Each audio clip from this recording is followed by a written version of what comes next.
Quero dar aqui o meu boa noite a todos vocês, boa noite. É uma alegria estarmos na casa de Deus. Que bom que você veio.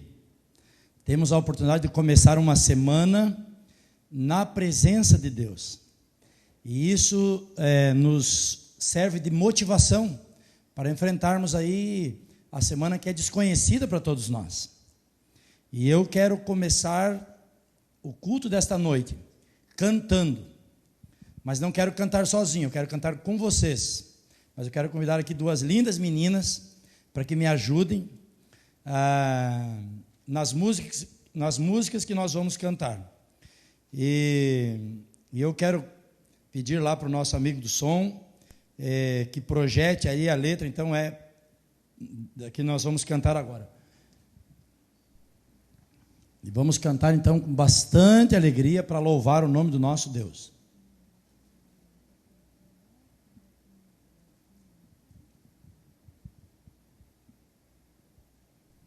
Nós estamos navegando rumo a um porto, e esse porto é seguro, porque lá quem nos aguarda é o nosso capitão que vai nos levando, mas ele também nos aguarda para nos receber lá.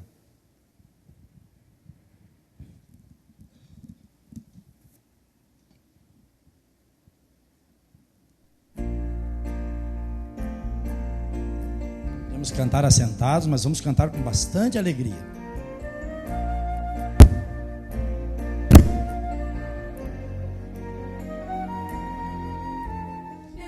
Navega no mar de águas inúteis sem paz, terríveis trovões, tempestades do alto mar.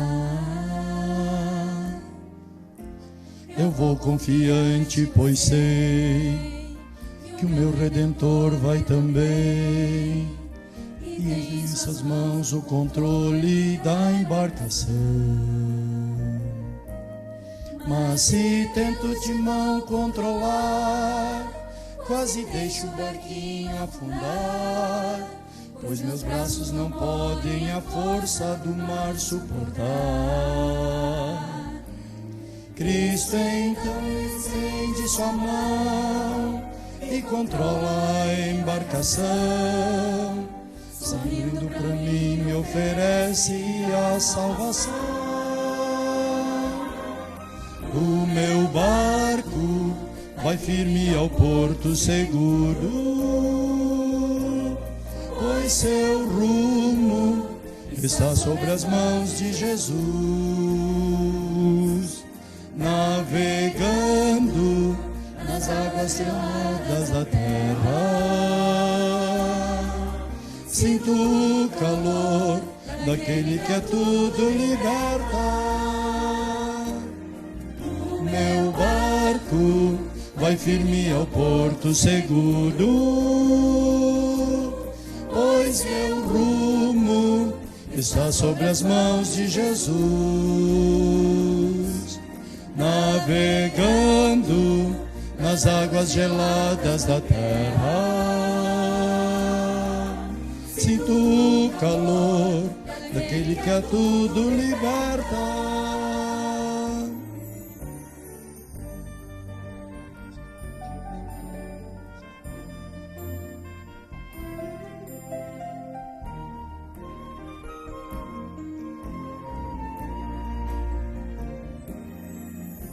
Depois que entreguei a Jesus o rumo da embarcação, não tive mais medo das ondas do alto mar. Em breve irei aportar no mar onde a água é cristal, e onde estarei para sempre liberto do mar. Só então saberei como foi que Jesus até ali me guiou. Só então saberei como foi que ele o barco salvou. Finalmente atraco no cais, que alegria poder encontrar os barcos de irmãos que também chegaram ao lar. O meu barco vai firme ao porto seguro, pois seu rumo está sobre as mãos de Jesus. Navegando nas águas geladas da terra, sinto o calor daquele que a tudo liberta. O meu barco vai firme ao porto seguro, mas seu rumo está sobre as mãos de Jesus. Navegando nas águas geladas da terra, sinto o calor daquele que a tudo liberta. Navegando nas águas geladas da terra, sinto o calor daquele que a tudo liberta.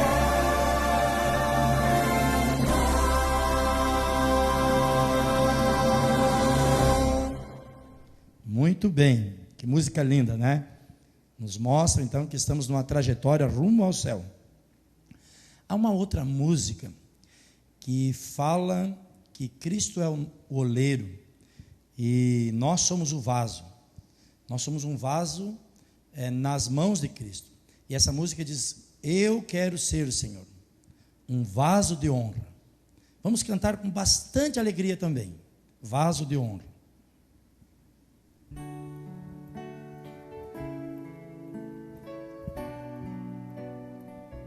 Vamos pedir que Cristo transforme a nossa vida.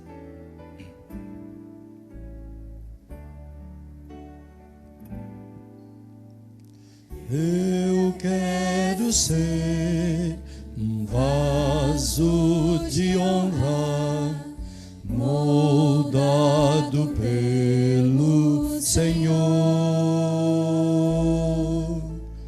com a mensagem de amor, de esperança aos homens por onde for.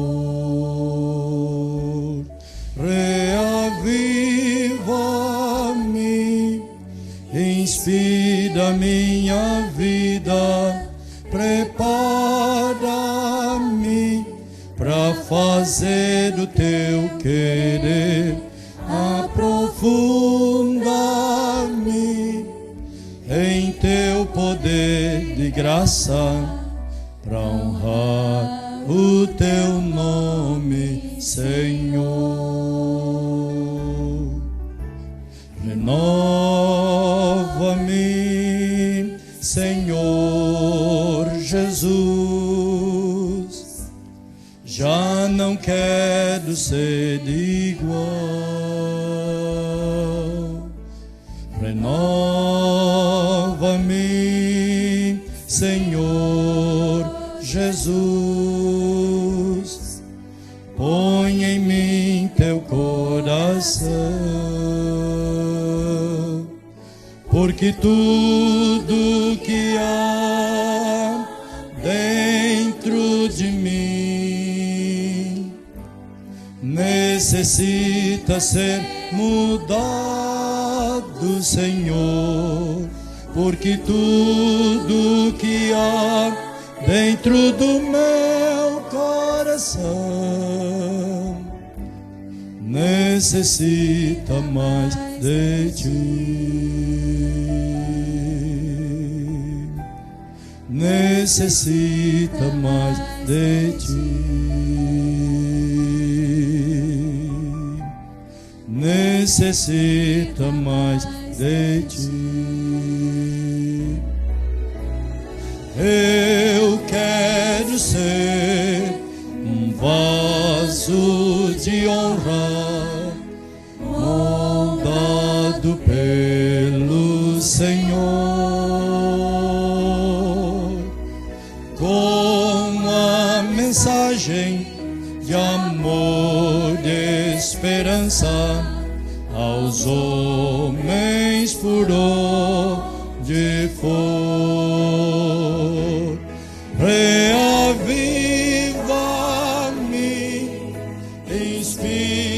minha vida, guarda-me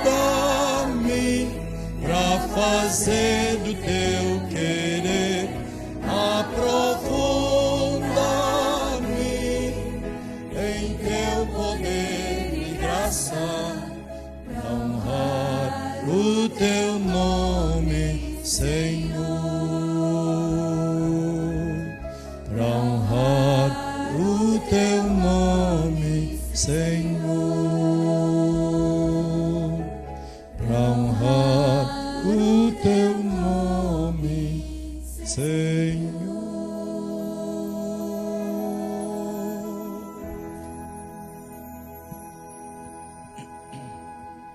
Que maravilha, né? Podermos louvar a Deus. Vamos nos colocar em pé e cantarmos todos juntos o hino de número 7. Sejas louvado.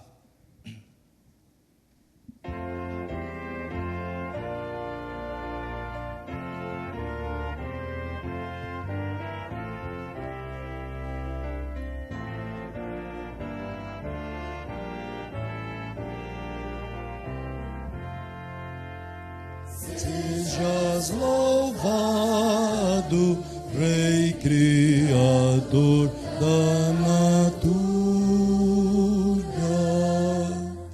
Louva minha alma, louva com zelo e ternura. Louva o Senhor pelo insondável amor, cálido amor que perdura. Sejas louvado, tu que o universo conduzes, sob tuas asas paz e conforto produzes. Haja louvor pelo teu dom redentor, príncipe eterno das luzes. Sejas louvado pelo cuidado paterno, sobre a verdade ergues teu reino superno. Teu louvor seja somente, Senhor, por teu amor sempiterno.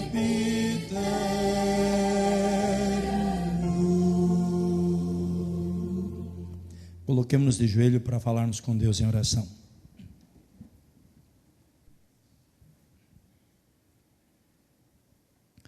Pai querido, maravilhoso Deus que está no céu, santificado seja o teu nome. Senhor, aqui viemos neste primeiro dia da semana. Estamos na tua casa, Senhor, e viemos para adorá-lo, para louvá-lo, pois só tu és digno da nossa adoração e do nosso louvor. Aqui, Senhor, estão os teus filhos e no seu coração trazem a sua gratidão, a sua alegria, mas alguns também trazem, Senhor, algum desconforto, tristeza, problemas de saúde, talvez problemas espirituais, problemas de relacionamento na família. E neste momento, Senhor, nós queremos entregar a Ti, pedir que olhes para cada um dos Teus filhos, a sua petição, a sua gratidão. Aceita, Senhor, a nossa oração, o nosso pedido. E, Senhor, que do Teu trono venha a resposta para cada um dos nossos anseios. Senhor, nós clamamos a Ti, para que nos dê a Tua paz, nos dê sabedoria durante esta semana que está ainda no início, para que, Senhor, cheio do Teu Espírito, possamos trilhar os dias desta semana, demonstrando que somos Teus filhos. Pedimos uma bênção sobre o pastor Elton, que trará a tua palavra nesta noite, e que ela venha dirigida pelo teu Santo Espírito, e que saiamos daqui melhores do que quando aqui entramos. Perdoa os nossos pecados, as nossas falhas, livra-nos do mal, pois tudo isso é que pedimos e agradecemos em nome de Jesus. Amém.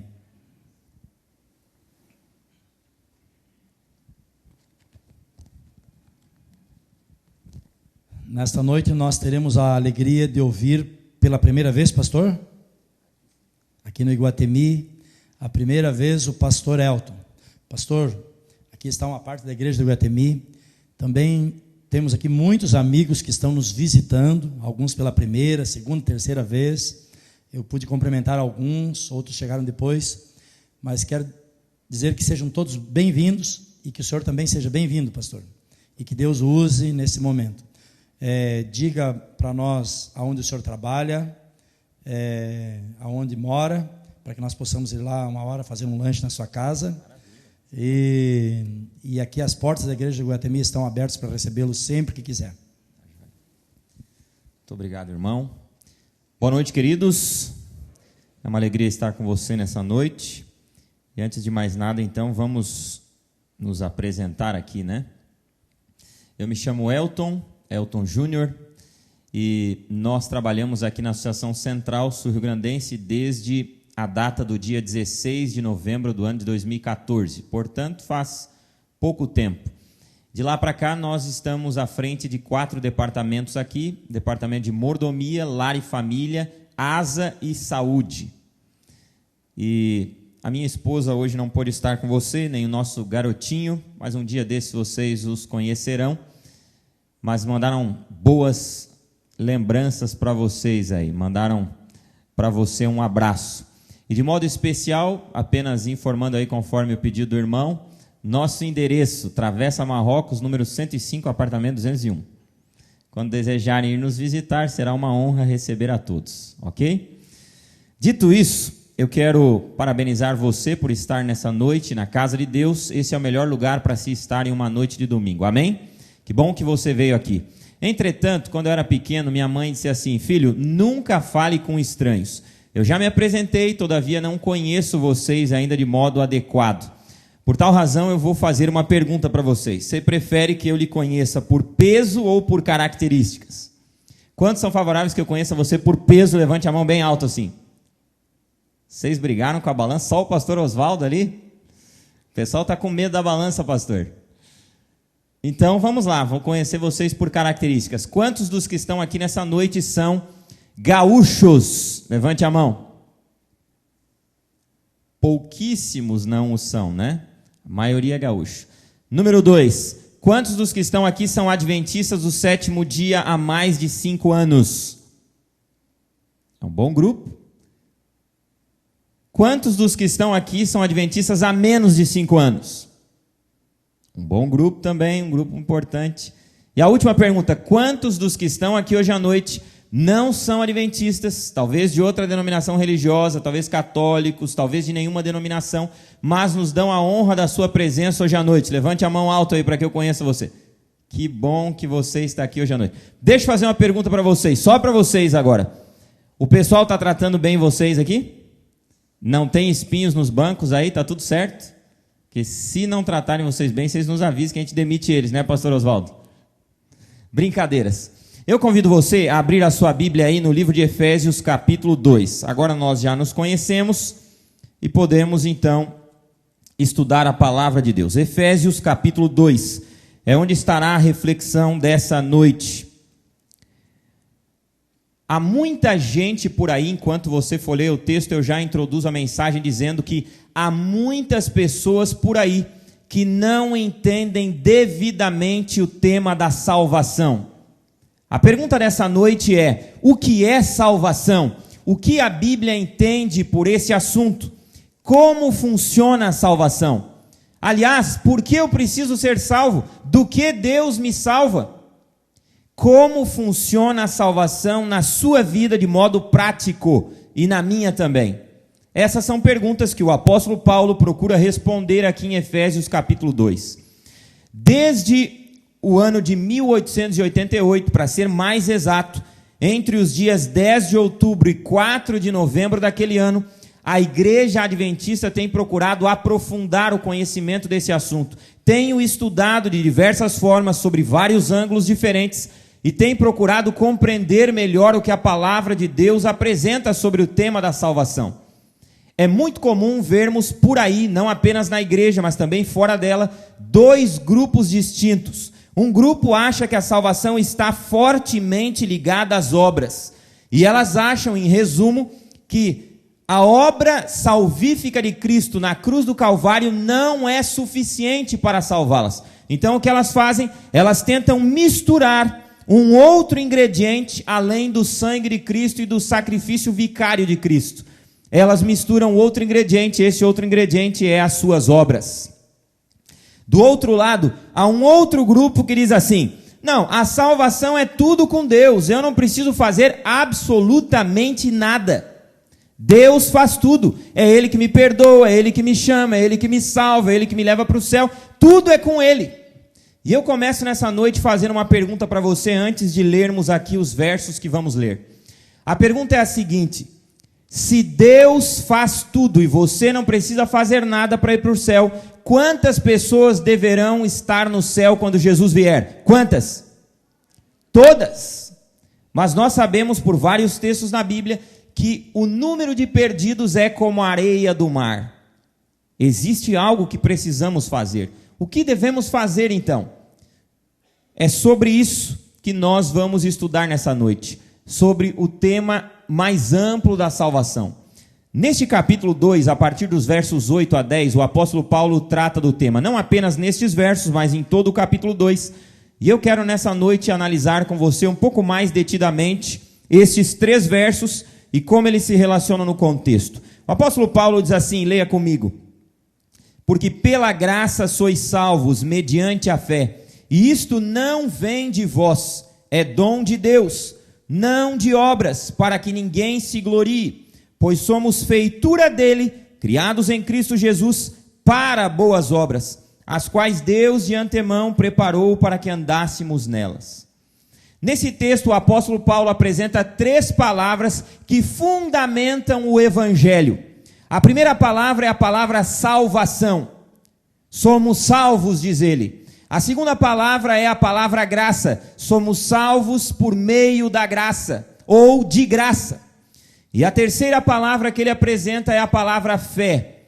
Somos salvos de graça pela fé. 3 palavras claras que fundamentam o evangelho. E nessa noite eu começo perguntando para você, o que é salvação? O que o apóstolo Paulo entende aqui no seu contexto, entende aqui na sua pregação pela palavra salvação? Algumas pessoas por aí têm entendido que salvação é libertação do pecado no sentido de perdão de pecados. Quando o indivíduo é salvo, dizem eles, ele recebe o perdão dos pecados, e isso é salvação, perdão de pecados. Todavia o apóstolo Paulo deixa claro aqui para você hoje à noite que salvação é muito mais do que apenas perdão de pecados. Salvação envolve libertação de 3 coisas. E eu convido você a ler comigo quais são essas 3 coisas. Verso 1 do capítulo 2. O apóstolo Paulo diz assim: Ele vos deu vida, estando vós mortos nos vossos delitos e pecados.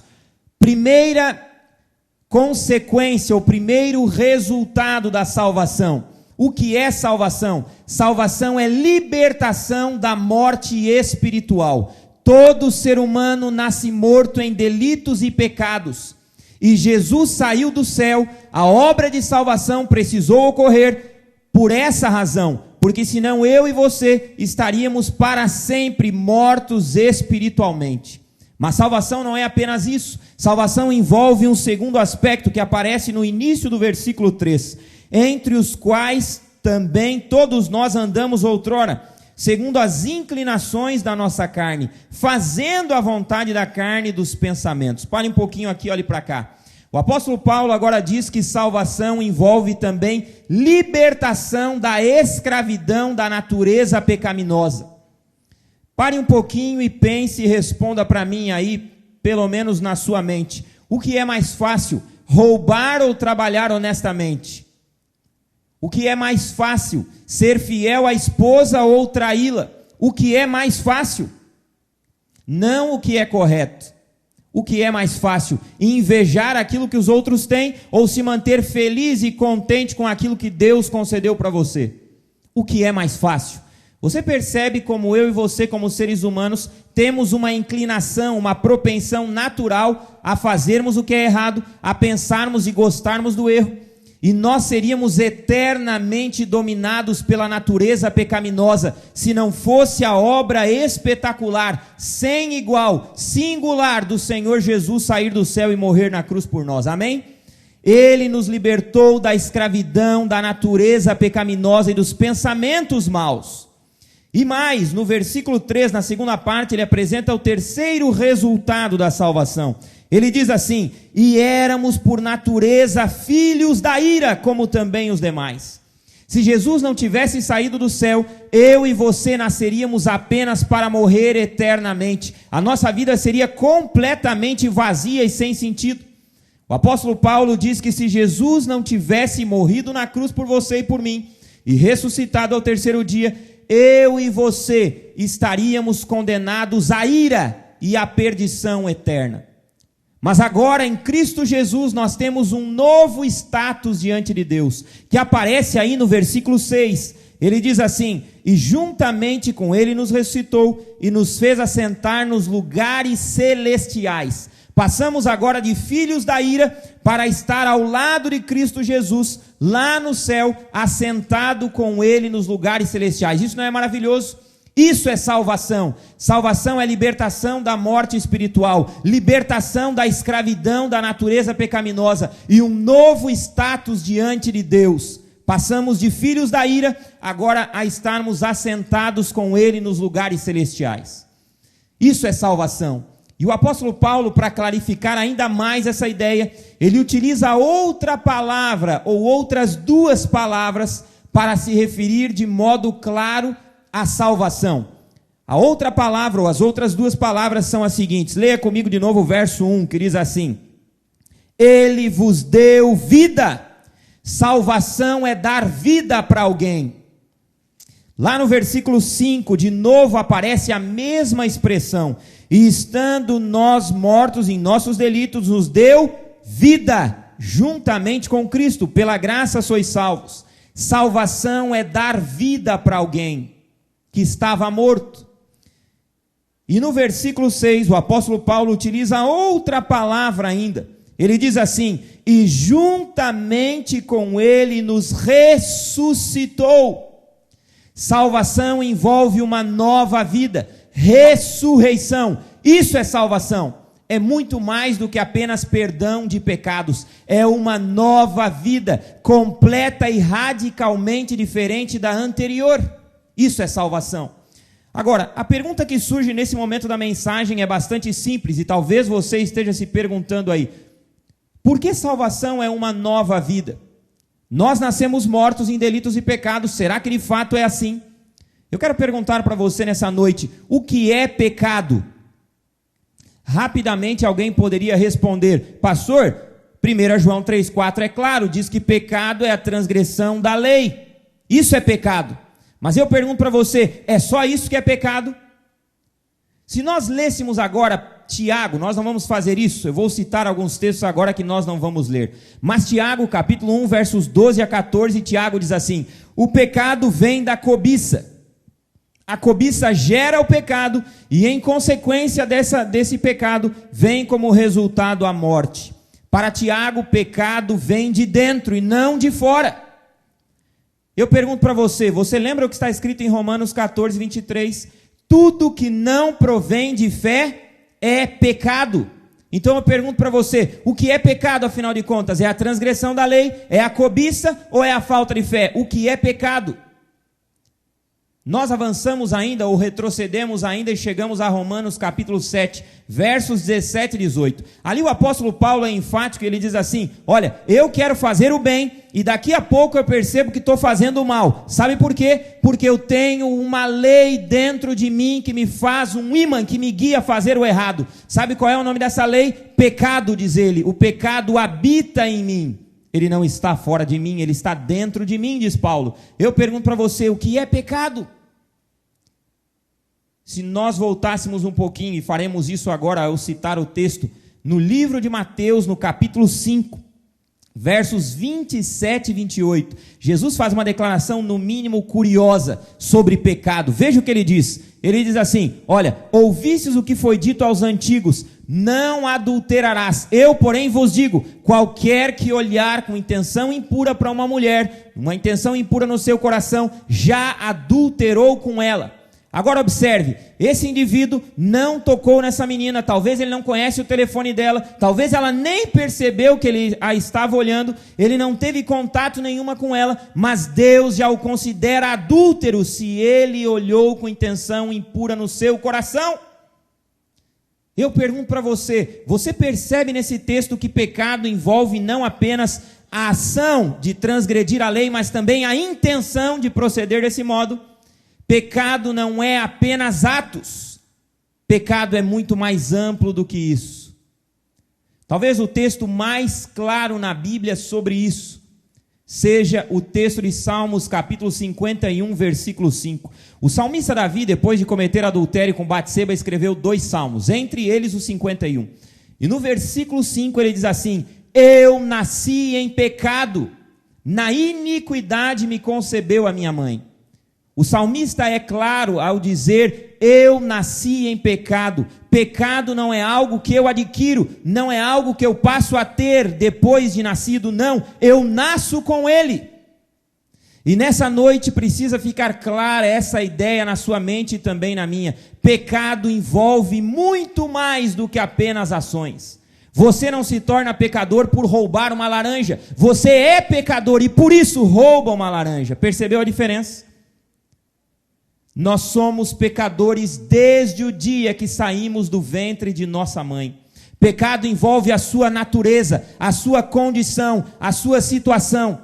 Pecado envolve também as suas intenções, os seus desejos. E em terceiro lugar, o pecado, por fim, envolve os seus atos. Tudo isso é pecado.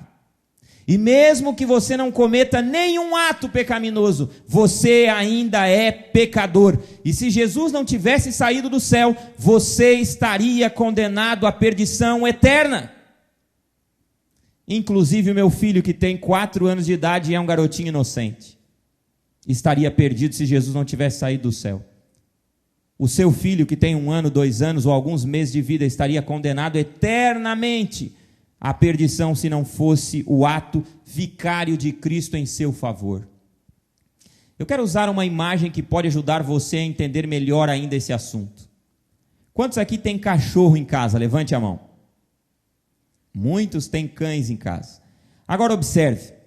Imagine que você vai para sua casa depois do culto, às 9 horas, 9h10, a hora que você chegar na sua casa. Quem é o primeiro que vai vir abanando o rabinho, feliz da vida, animado para cumprimentar você? Quem vai ser? É o seu cãozinho.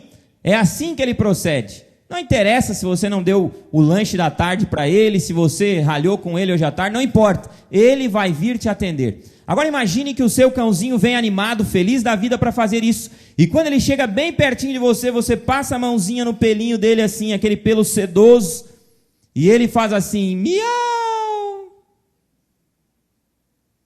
Você já viu um cachorro fazendo isso? Já viu? É possível, é lógico pensar que um cão vai fazer isso? Não. Cães latem, no máximo uivam. Eles não miam, eles não são gatos. Agora, eu tenho uma pergunta para você. A pergunta é bastante simples.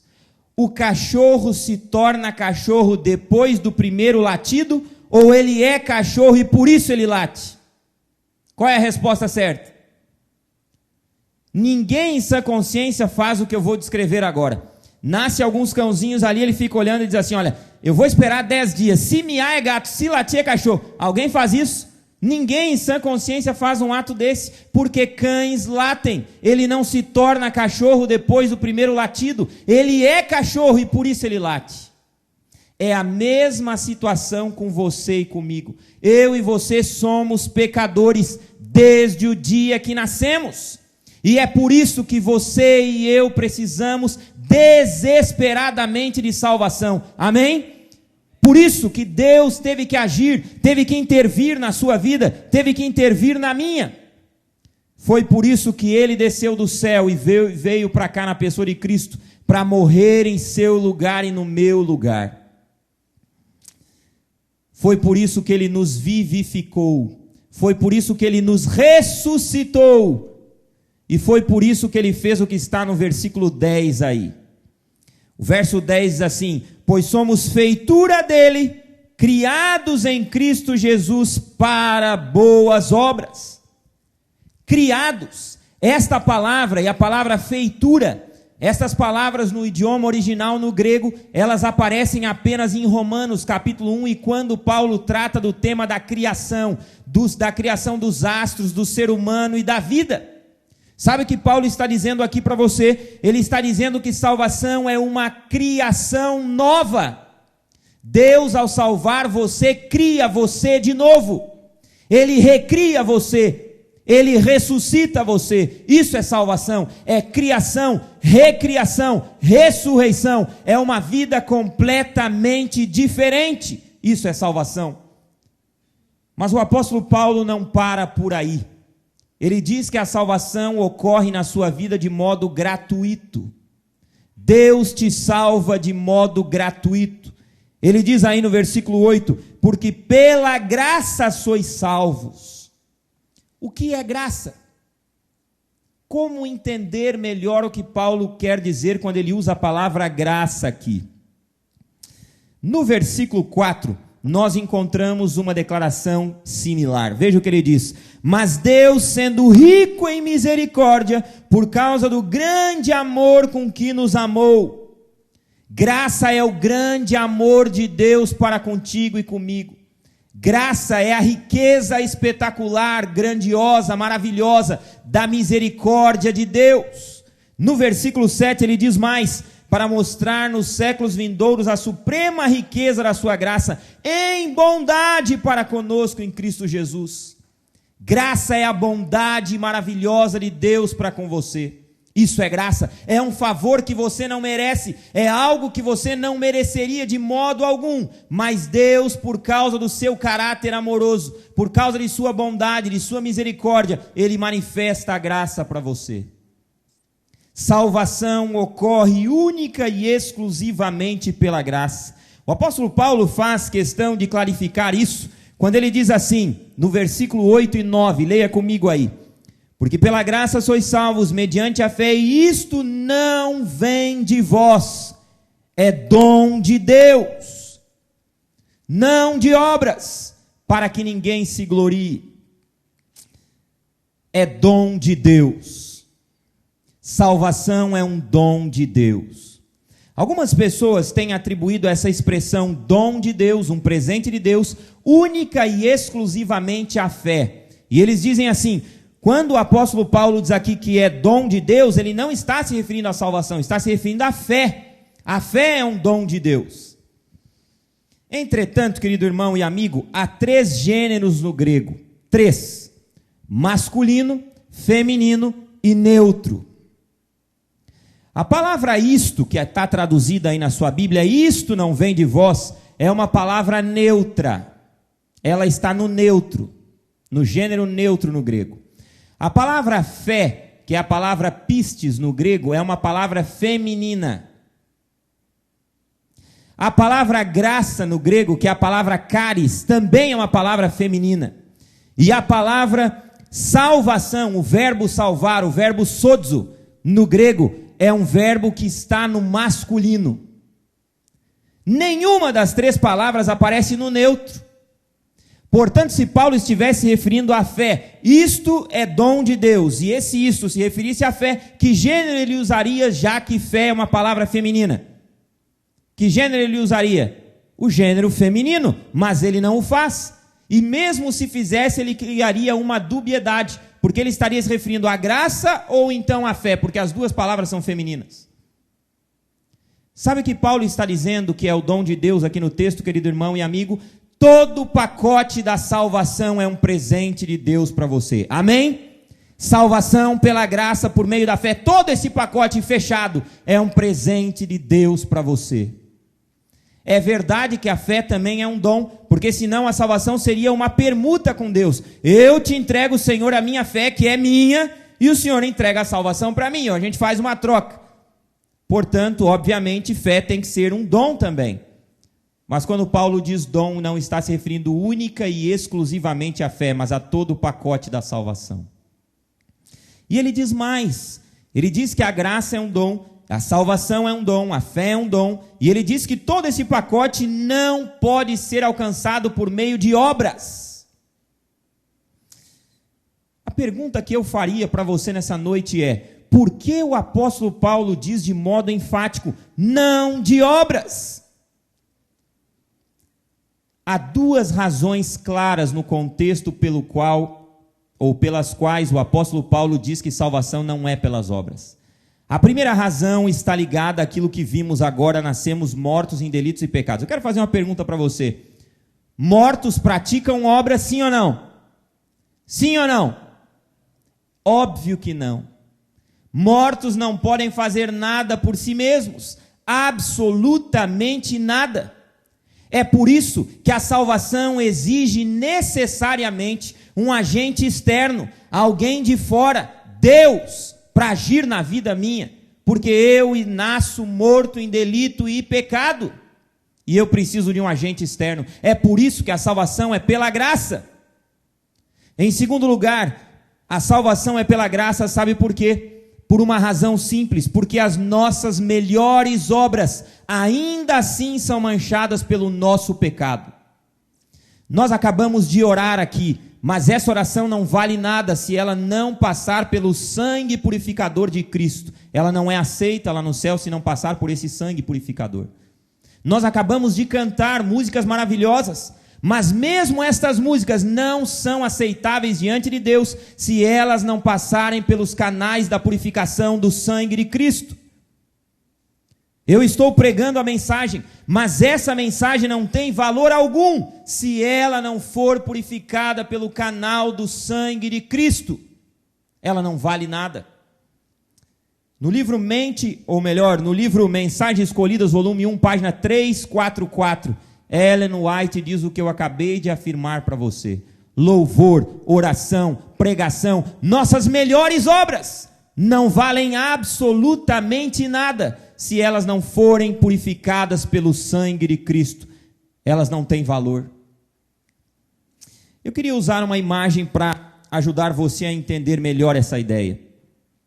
Imagine comigo agora uma balança com dois pratos, o prato da direita e o prato da esquerda. No prato da esquerda você coloca tudo de mal que você fez e faz. Todas as coisas ruins. Uma mentira, um olhar que não deveria, um site que você olhou que não deveria, qualquer coisa errada que você fez, você coloca aqui. No prato da direita desta balança você coloca só boas obras. Coisas maravilhosas que você fez, um cesto básico que você deu para alguém, uma carona que você deu para alguém até o hospital, alguém que você pagou a faculdade, não importa, coisas boas que você fez. Eu pergunto para você, qual desses dois pratos vai pesar mais na hora da salvação? As boas obras ou as más obras? Quais têm peso no plano da salvação, no processo? Quais? As boas ou as más? As más. Mas por que as más, pastor? Por uma razão muito simples. As boas não te levam para o céu. As más te tiram de lá. Elas pesam, só que pesam negativamente. É por tal razão que nós precisamos cuidar com nossas obras. É por tal razão que precisamos cuidar de nosso procedimento. Algumas pessoas, quando escutam a mensagem até aqui, elas ficam felizes da vida, porque elas imaginam assim: essa é a melhor mensagem que eu ouvi nos últimos 10 anos, ou nos últimos 20 anos. Se a salvação é toda de graça, pastor, eu não preciso fazer absolutamente nada. Isso é maravilhoso. Eu não vou mais devolver o dízimo, eu não vou mais dar um estudo bíblico, eu não vou cuidar mais da minha aparência, eu não vou fazer mais nada. Guardar o sábado para quê? Deus me salva pela graça, é tudo obra de Deus. Eu quero lembrar você algo importante. Graça é um agente ativo, não passivo. Paulo faz questão de usar duas preposições para clarificar isso. E ele diz assim: não pelas obras. Mas no verso 10 o que ele diz? Mas para as obras. Deus me salva, e ao me salvar pela sua graça, Ele me transforma. Amém? Eu passo a ter uma nova vida. Uma vida completamente diferente da anterior. E sabe de uma coisa, querido irmão? Há muitos crentes por aí querendo ter a mesma vida que levavam no mundo dentro da igreja. Isso não é graça. Graça não foi dada como um tapete para você jogar as coisas ruins embaixo para cobrir o seu pecado. Isso não é graça. Graça não é apenas para me manter como eu sou ou como eu era no passado, não. A graça é transformadora. Uma graça que não muda você, que não me transforma, não serve para absolutamente nada. E eu pergunto para você, a sua vida é igual a que era no passado? Os seus gostos, seus desejos, suas inclinações são as mesmas de anos atrás? A graça precisa mudar a sua vida. A graça precisa mudar os seus desejos, os seus gostos, suas inclinações, suas vontades e suas ações. Senão não é graça verdadeira. Senão é a famosa graça que não serve para nada, que alguns chamam de graça barata. A graça é um agente ativo. É um elemento ativo que muda a vida daquele que a recebe. Não há lugar para estacionamento na vida cristã.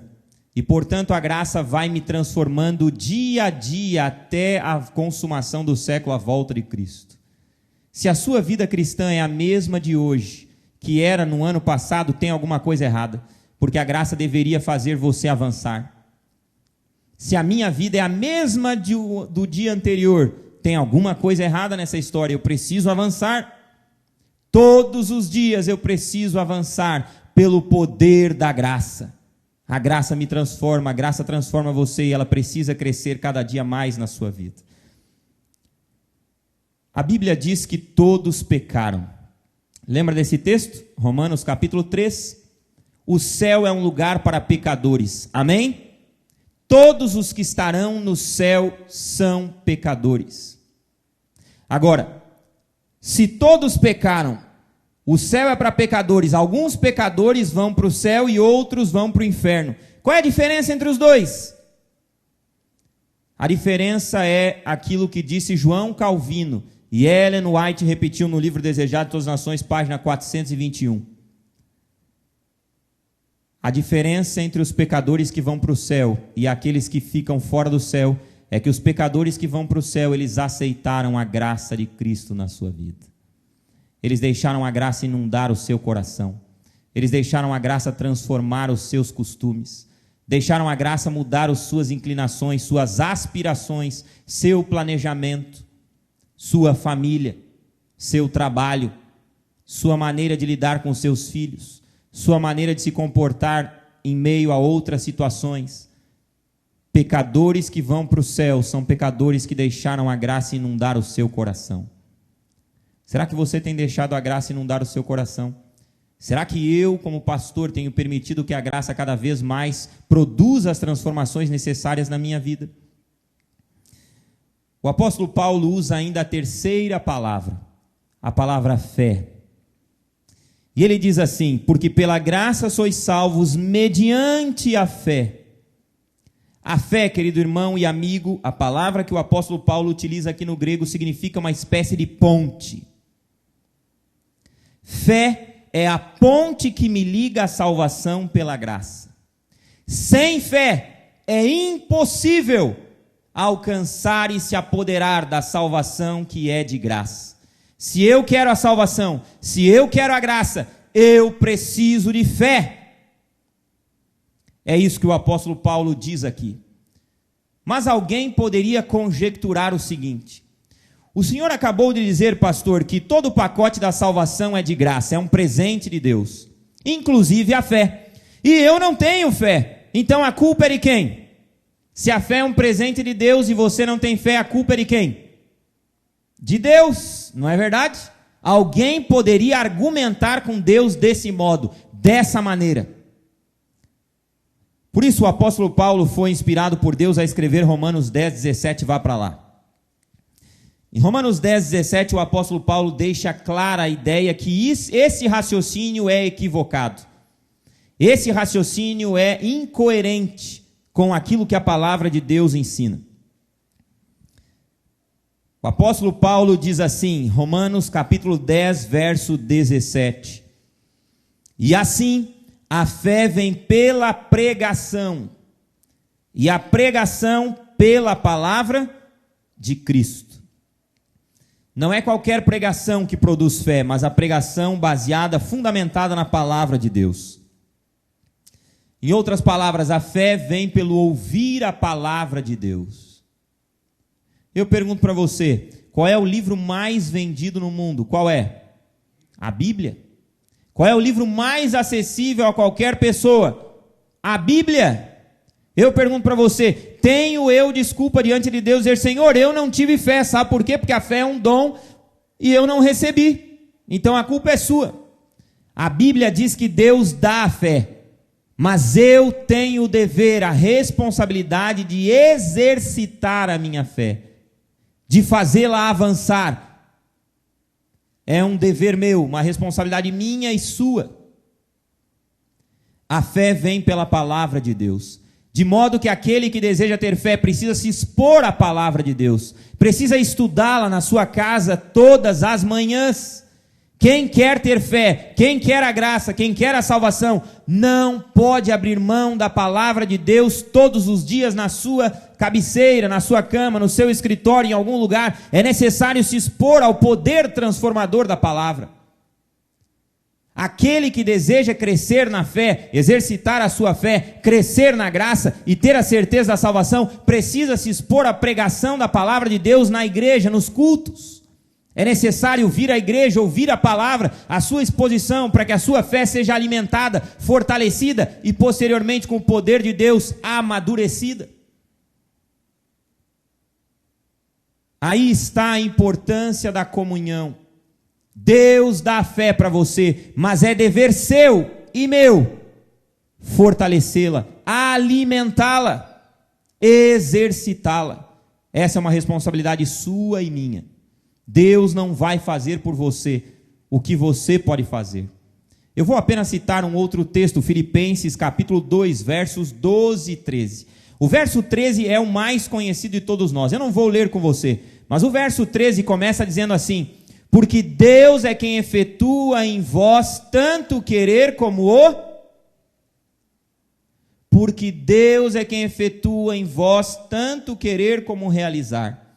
E a gente às vezes lê esse texto e diz assim, está vendo? É obra de Deus. É verdade. Mas eu queria chamar a sua atenção para o final do versículo 12. Porque o verso 13 começa com uma conjunção explicativa. Por quê? Agora, faz sentido eu dizer assim, por que escovei os dentes? Faz sentido eu dizer essa frase solta é lógica em si mesmo? Claro que não, ela precisa de um complemento prévio, que explica a razão pela qual escovei os dentes. E a mesma coisa que o apóstolo Paulo diz aí no final do verso 12, no verso 3 diz assim, porque Deus é quem efetua em vós tanto querer o realizar, e o verso 12 diz assim, por isso vocês precisam obedecer e efetuar a vossa própria salvação com temor e tremor. Eu preciso buscar, eu preciso me expor, eu preciso me colocar na mão de Deus, e Ele vai usar o seu poder para me transformar. Mas eu preciso dar um passo de me expor à palavra de Deus. Eu preciso me colocar na mão de Deus. Eu preciso criar as condições para que Deus transforme a minha vida. Eu vou terminar usando uma imagem para você, para deixar essa ideia ainda mais clara, e vou fazer um desafio para você. As mulheres vão gostar bastante da ilustração que vou usar. Imagine que você decide ir a uma floricultura para comprar uma flor, porque você gosta muito de flores e você quer decorar a sua casa com uma flor. E quando você chega lá, você diz assim, olha, me dá um pacotinho aí de sementes de uma flor bonita, cheirosa, maravilhosa, chamada amor perfeito. Conhece? E aí, além do pacotinho, você diz assim: eu quero também um vaso, mas não um vaso assim muito apertado, eu quero com um diâmetro um pouquinho maior, para que ela tenha espaço, as raízes possam se alargar um pouquinho aí. E aí você compra ali o que é necessário. Eu faço uma pergunta para você logo de cara nessa ilustração, ou nessa imagem que estou utilizando para você nessa noite. Tem você ou eu o poder de fazer essa semente germinar e se tornar uma planta maravilhosa como Deus preparou para que ela fosse? Você tem poder para fazer isso, sim ou não? Tem poder? Não tem. Por mais que você diga: olha, apareça aí, o amor perfeito não vai aparecer do nada, não vai se tornar maravilhoso, você não tem esse poder.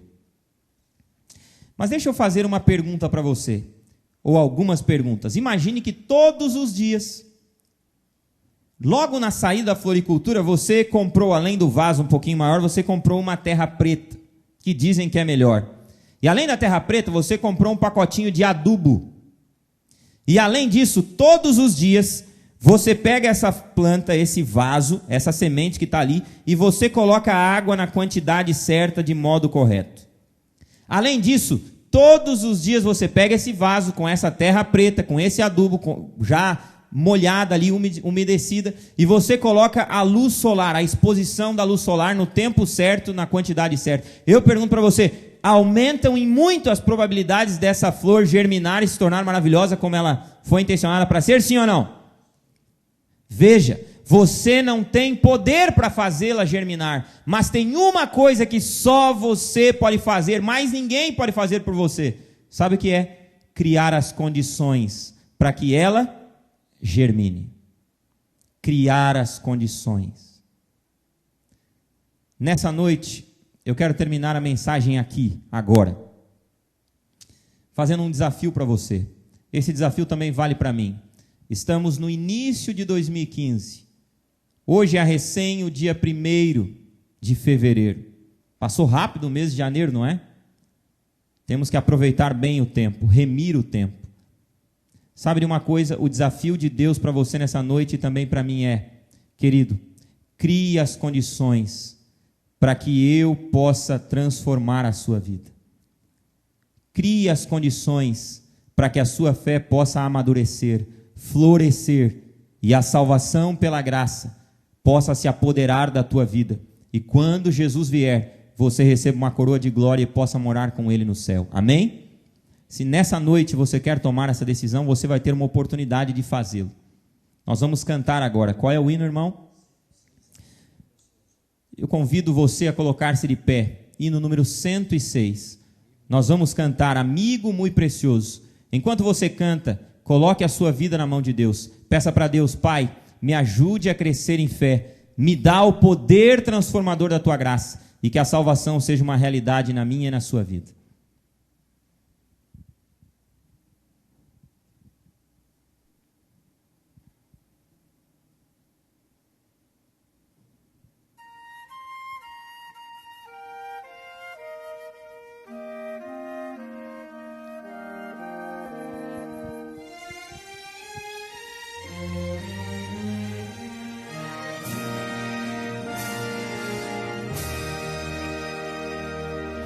Amigo muito precioso, eu tenho em meu Jesus. Envolve-me seu doce amor, meus pés no bem conduz. Sem ele aqui não posso andar até chegar ao céu. Assim andamos juntos, Jesus, eu. Por vezes sou tentado nas lutas e na dor. Então Jesus me mostra a mão ferida por amor. De seu amor a prova deu, por mim na cruz morreu. E juntos nós andamos, Jesus, eu conto-lhe tristezas e todo meu prazer. Em seu amor encontro paz e forças para viver. E enquanto sigo rumo ao lar, irei ao lado seu. E juntos nós andamos, Jesus e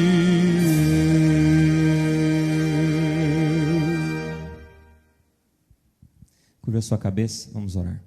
Pai, louvado e engrandecido seja o teu nome por tua preciosa palavra. Pai, nós te louvamos mais uma vez nessa noite pelo dom maravilhoso, sem igual da salvação em Cristo Jesus. Porque o Senhor nos libertou da morte espiritual, da escravidão, da natureza pecaminosa e também nos deu um novo status diante de Ti. Passamos a viver a partir do momento que nos entregamos a Ti uma nova vida. Uma vida completamente diferente da anterior, direcionada, guiada pela Tua maravilhosa graça.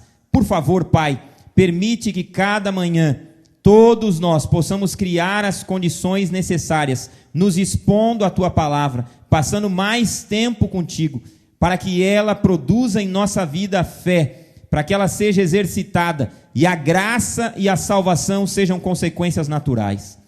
Por favor, Pai, se há alguém aqui que ainda no início desse ano não tem aproveitado as horas de cada dia para passar mais tempo contigo, para criar as condições para que o Senhor efetue as transformações necessárias em sua vida, nós te pedimos, perdoa o nosso pecado e a partir de agora nos dá uma nova experiência em Cristo Jesus. Que a Tua graça inunde o nosso coração, os nossos pensamentos, nossas aspirações, nosso planejamento, e que a nossa vida seja norteada, guiada completamente pelo poder da Tua graça. E que por fim, quando Jesus vier, recebamos uma coroa de glória e a vida eterna como recompensa, por obra de Cristo Jesus e não por nossas obras. Mas que a Tua graça, Pai, produza em nós transformações e que as pessoas possam ver em nós essas transformações. Não somos salvos pelas obras, mas para as obras. A fim de que o mundo veja o poder da Tua graça, precisamos ter a vida transformada. Nossas obras precisam ser diferentes, nossos gostos, vontades, desejos e inclinações precisam ser diferentes. Por isso te pedimos, dá-nos a fé necessária, dá-nos as condições para que estas realidades ocorram em nossa experiência diária. E agora, ao voltarmos para casa, nos leve em segurança com os Teus anjos, e nos traz aqui na próxima quarta-feira para ouvir a Tua palavra e tomar decisões ao Teu lado. Em nome de Jesus, amém.